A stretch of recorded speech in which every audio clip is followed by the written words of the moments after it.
बादशाह महल बनाने जा रहा था। एक गरीब बीबी रहती थी, उसकी झोंपड़ी बादशाह के महल के नक्शे में आती थी। बादशाह ने कहा, बीबी मुंह मांगी कीमत ले लो, खाली कर दो ये मकान। बुजुर्गों को अपने झोंपड़ियों से बड़ी दिलचस्पी होती है। बच्चे सोसाइटियों में चले जाते हैं, अब्बा जी कहते हैं मुझे गांव में रहने दो, मेरा यही दिल लगता है, मैं मुझे इस घर से दिलचस्पी हो गई।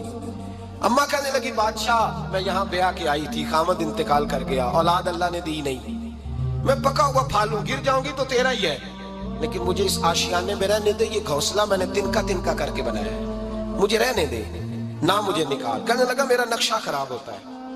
बीबी सारा दिन मकान में बैठी रहती कि मेरी झोंपड़ी टूट ना जाए, जालिम की नजर में आ गई है, कहीं मेरा ये आरजुओं का महल चकनाचूर ना हो जाए। सारा दिन ड्यूटी करती। बादशाह ने भी 2-4 सिपाही खड़े कर दिए, जब घर से निकले तो बिल्डोज कर देना, मकान को गिरा दे।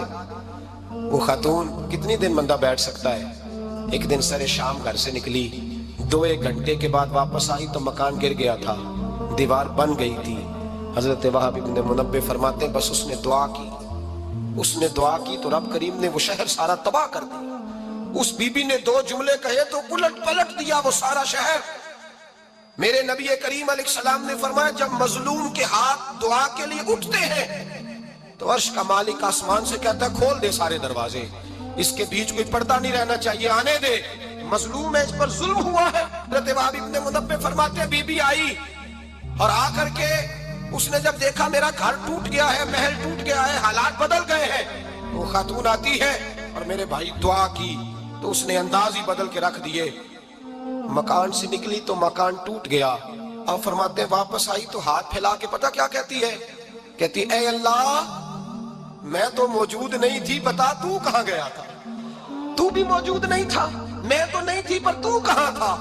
बस रब करीम ने हजरत जिब्रील को हुक्म दिया, फरमाया ये बस्ती उलट दो, सारी तबाह कर दो, ये लोग नहीं रहने चाहिए, जो जुल्म तो सहते हैं, बगावत नहीं करते, नहीं रहने चाहिए।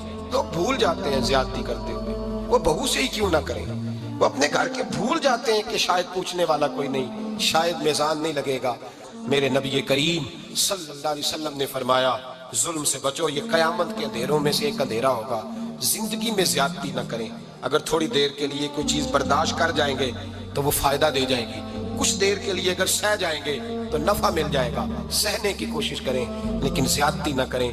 नजर को, सोच को, जहन को पाक रखें और मेरे भाई जिंदगी पूरी जुल्म से बचें।